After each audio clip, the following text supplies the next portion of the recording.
नेता नरेश मीणा जी से मिलकर आया हूं और मैंने नरेश मीणा हमारा छोटा भाई है। जब वो राजस्थान यूनिवर्सिटी का महासचिव बना, एक बार पहले 9 दिन का अनशन किया, तब भी मैंने तुड़वाया था उनका। लेकिन इस बार अनशन सरकार को तुड़वाना है 50 लाख रुपए की घोषणा करके। पानी मैं उनको इसलिए पिला के आया हूं, ये बात समझ। अनशन में कभी पानी नहीं छोड़ा जाता। नरेश मीणा की पूरे राजस्थान के उनके समर्थकों को, मां बहन बेटी को और संघर्ष का रास्ता जो लोग मानते हैं उनको जरूरत है। अनशन का मतलब ये नहीं कि आप पानी छोड़ दो, मैं पानी पिला के जिद करके, क्योंकि डॉक्टर पानी भी पीना तो आप 1 घंटे नहीं रह सकते।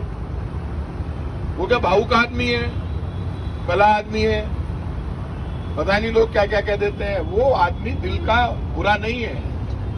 कल मुझे कुछ लोगों ने कहा था, आपने अपने समर्थकों के, उसने यदि कुछ भागा पीछे तो वो अपना समझ के किया बेचारे, मन में कोई भावना गलत नहीं है। इसलिए इस लड़ाई में 50 लाख रुपए के जो मुआवजे की डिमांड नरेश मीणा ने की है, वो राजस्थान की डिमांड है, अकेले नरेश मीणा की नहीं है। वो डिमांड तो कांग्रेस बीजेपी सबकी है। अब बीजेपी के जितने भी नेता हैं, क्या वो इस बात को सही मानते हैं कि छत बच्चों ने गिराई? जो 7 बच्चों की डेथ हो गई, उन बच्चों ने गिराई है क्या छत? बीजेपी के लोग कह रहे हैं कि जो बच्चे मरे थे उन्होंने छत गिरा दी। मेरे आज तक समझ नहीं छत गिराई कैसे उन्होंने। शिक्षा मंत्री मदन दिलावर कहते हैं कि उन बच्चों ने छत गिराई, छत बच्चों ने नहीं गिराई। छत तो राजस्थान के मुख्यमंत्री और शिक्षा मंत्री ने गिराई। उसके नीचे 7 बच्चों की दबकर डेथ हो गई। उसके बाद 50 लाख रुपए मुआवजा देना आपकी जिम्मेदारी है, आपने बकरियां दे दी। नरेश मीणा राजस्थान यूनिवर्सिटी का एक्स जनरल सेक्रेटरी अपने गांव गया हुआ था, अगले की यात्रा चल रही थी, वहां जाकर बैठा, आपने उठा के बंद कर दिया। छूट के आया तो कोर्ट ने कहा आप धरना दे सकते हो, अगला धरना देने आया। कोई टकराव नहीं किया पुलिस से। मैं देख रहा हूं इतने दिन से आंदोलन के बीच में हम इसलिए नहीं आए क्योंकि आंदोलन सफलता से, शांति से अगला चला रहा था। पुलिस ने जब ये कहा कि ये धरना स्थल ही हम खाली करा देंगे, तो आप धरना स्थल खाली कराना पुलिस का काम नहीं है। तो भजन लाल जी आप बता दो कहां बैठेंगे मुख्यमंत्री जी? बता दें आंदोलनकारी मुख्यमंत्री निवास के अंदर बैठेंगे या पुलिस के अंदर बैठेंगे? कहां बैठेंगे? फिर सड़क के बीच में बैठेंगे। शहीद स्मारक धरना स्थल के लिए कोर्ट ने और सरकार ने घोषित किया है। ये कानूनी अधिकार है लोगों का धरना देकर यहां बैठना। तब मैंने आज कहा था कि भाई यदि नरेश मीणा इस मामले में जुल्म होगा तो हम आज जुल्म मान लीजिए किसी बीजेपी कार्यकर्ता को बीजेपी की सरकार मारेगी, हम तो उसको बचाएंगे। कांग्रेस के कार्यकर्ता को मारेगी, उसको बचाएंगे। हम भी जयपुर के बैठे। नरेश मीणा राजस्थान यूनिवर्सिटी का मैं अध्यक्ष रहा हूं, नरेश मीणा महासचिव रहा है। राजस्थान यूनिवर्सिटी के जितने अध्यक्ष हैं उन सबकी जिम्मेदारी है कि आपका छोटा भाई अनशन कर रहा है। इसलिए मैं सरकार से अपील करूंगा। मैंने डॉक्टर किरोड़ी लाल जी भी, जब भी वो आंदोलन करते थे, मैं खुद कैबिनेट मिनिस्टर था, मैं डॉक्टर साहब से मिलने हॉस्पिटल गया। डॉक्टर किरोड़ी लाल जी, मैं कैबिनेट मिनिस्टर था, मैं मिलने आपसे मिलने, आप मेरे बड़े भाई हो, मैं आपसे मिलने आता था हॉस्पिटल में। आज मैं अभी नरेश मीणा से मिलकर आया हूं, आप भी जाकर मिलकर आइए नरेश मीणा से। और आपकी जिम्मेदारी है, उनका डॉक्टर साहब पे मेरा हक है और नरेश का भी हक है।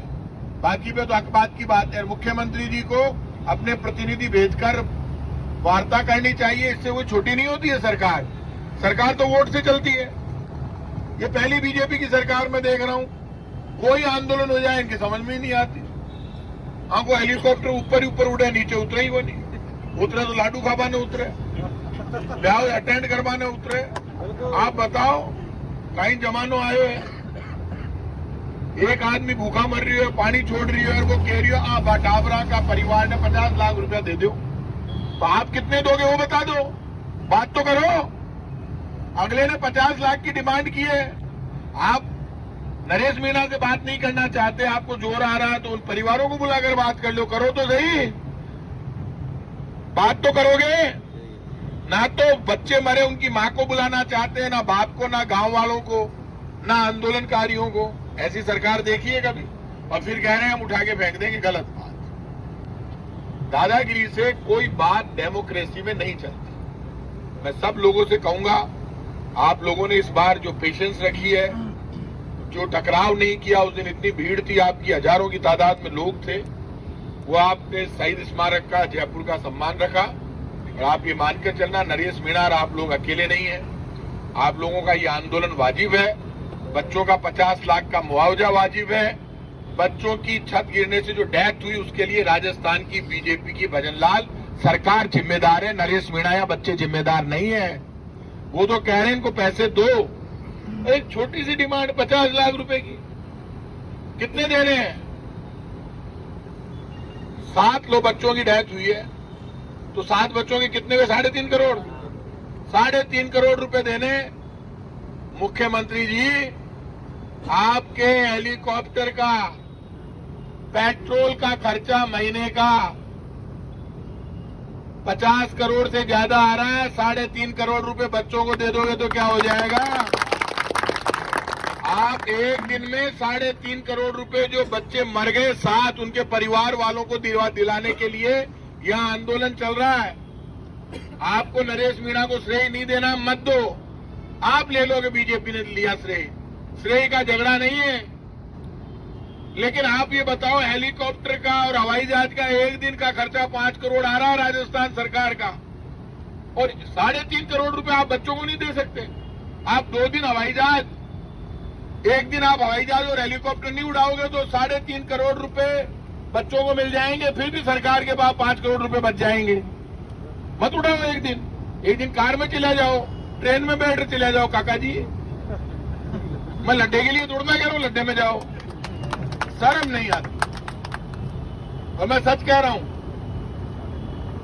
नरेश यदि अस्पताल में भर्ती नहीं होता तो मुझे आने की जरूरत नहीं थी। वो खिलाड़ी है, खुद ही लड़ लेता। कोई की जरूरत होनी भी नहीं, वो डरे भी होनी। दर में भी मैं मर्द आदमी है, ये मैं जानता हूं। लेकिन अब तो सागराड़ा भी सुन लो। शेर को मैं समझा गया हूं, पानी वानी पिए, पानी पिला गया हूं। अब पानी पिलाना उसको समझदारी के साथ, उस आदमी की इस राजस्थान के संघर्ष का पर्याय बना हुआ है। उसको जितने दोस्त हैं मैं आज समझा के आऊं। मैं तो उससे बड़ा हूं उम्र में बहुत। अब आज उसने पानी छोड़ दिया।